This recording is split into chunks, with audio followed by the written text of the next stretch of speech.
You know, when you're bringing kids up and you don't want them to learn the hard way, so you try and give them the benefit of your expertise. And in other cultures, they listen. You know, the Native American Indians, the Inuits, the Aborigines, they all listen to their elders. But our culture doesn't, does it? They just stuff us in old people's home, wait for us to dribble to death and then sell our house. Your worldly possessions end up in a house clearance. And it must be really dreadful for people who have actually lost every single thing that matters to them in life. I sit here in my home that I love with all my things that I've gathered over the years, and I dread the day that I may need to go in a home where I have to choose a few things that may fit on a bedside cabinet. After everything I've had, that really is sad.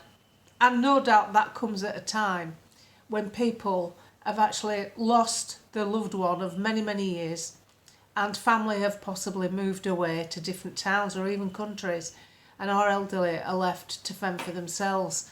So I feel quite passionately about this because I'm getting to that age myself.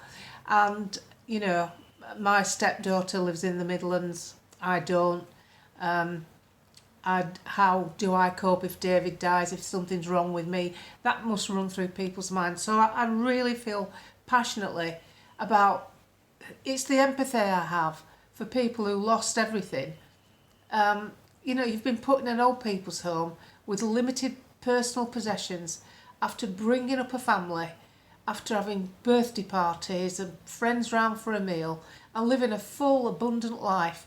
And that's where you sit, in a chair, desperate to see those relatives that mean a lot to you. And they come once or twice a week if you're lucky. And that just lifts the spirits up. Imagine what it must have been like in lockdown for these elderly people when that one conduit to what they formerly had ceased to exist.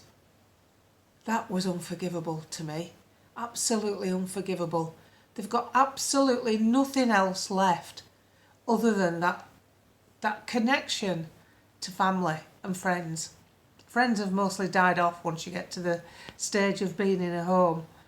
And your family could be estranged overseas. And I just couldn't believe that anybody thought that some sort of illness would warrant such drastic and inhumane isolation, and clearly it did not. This was a foul, foul move by the Tory government. This was a foul decision-making process made by people too young, too fit, too able-bodied to understand what they actually did. And then the introduction of 3 years' supply of midazolam, an end-of-life drug by that twit, Matt Hancock. So if you want to know why I feel for people like that, during that time, I've got quite a big following. At least 17 people that I know of, people who contacted me in messages, said that their loved ones died alone in a home or even in hospital. And even the funerals, a normal funeral where a loved one would be consoled and comforted by other family members, was denied as a right. And we must be vigilant and never let this happen again, because they will try for whatever reason. And what you've got to look at now is 5 years on, should it have been done? I don't think so.